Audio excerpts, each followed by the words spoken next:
Jason Lento. I'm a software developer here at Steelhead, and I'll be walking you through capacity planning and scheduling. So I'll start you off on the more complicated of the two subjects, schedules. Um, in the Schedules tab, we can see all the different schedules that we have for our plant. In this test domain here, we only have one. So investigating that further, we can see that this page is broken down into mostly two tables. This first table here on top is the schedule boards. So these are the schedules for multiple stations. So say if you have these tasks that typically go through a series of stations, these schedule boards are extremely useful in visualizing workflow, making sure that these tasks don't get scheduled or that the start time for these tasks are very possible to make. So you're not scheduling the same task for two different treatments around the same time where it's actually possible. But if instead you want to go on schedule for a particular station, say it's up in one, you are given that option to. But let's delve into a little bit more complicated. Here, the schedule board. So here are all the different stations that are in this schedule board.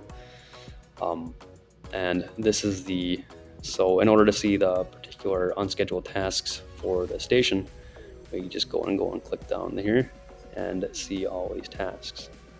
So there are several different ways you can schedule in Steelhead. One is intentionally setting a specific time, saying, hey, I want this task to start now, or start at that particular instance.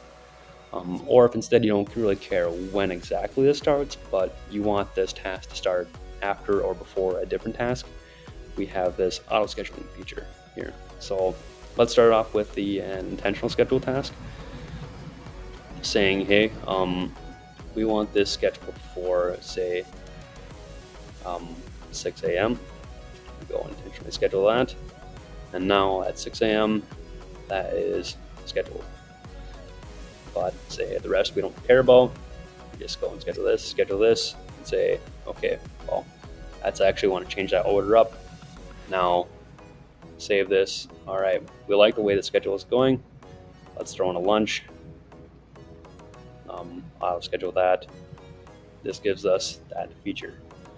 Say if instead we want this to be number one, we just go and click that exclamation mark there. But we are greeted with this warning saying we cannot schedule this because this task is scheduled for that particular time elsewhere.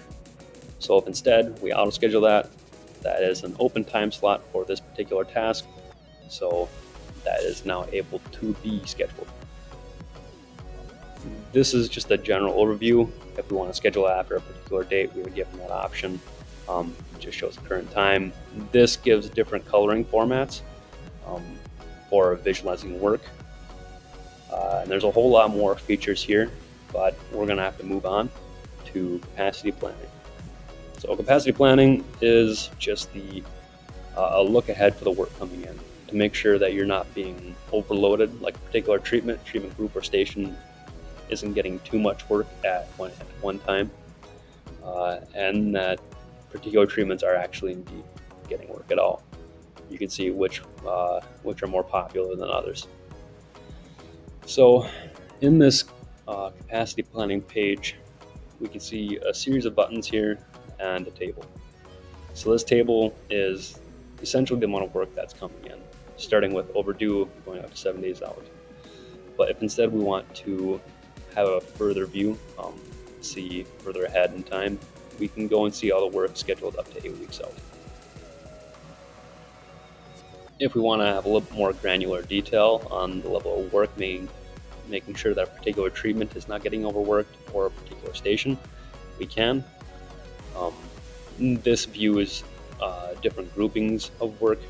So if we don't really care about the work order separately, but just the batches coming in, we can. This is the aggregate total sum amount of work to date currently, and this is the amount of work at that particular time. Here we can just a filter of all the work coming in or all the work that just doesn't have predefined path through the station. And this is a unit change. So if we want to change the units to part counts, we can. So now we're looking at the current part counts by treatments. If we're also curious on what makes up this number, all we need to do is just click that cell, scroll on down, and we are agreed with this table. This has also a lot of other functionality where we can change in real time information like per part rack, that treatment time, if you want to add a route, so on and so forth. So that's just the general overview of scheduling and capacity planning in Steelhead. I appreciate your time for watching, and have a good day.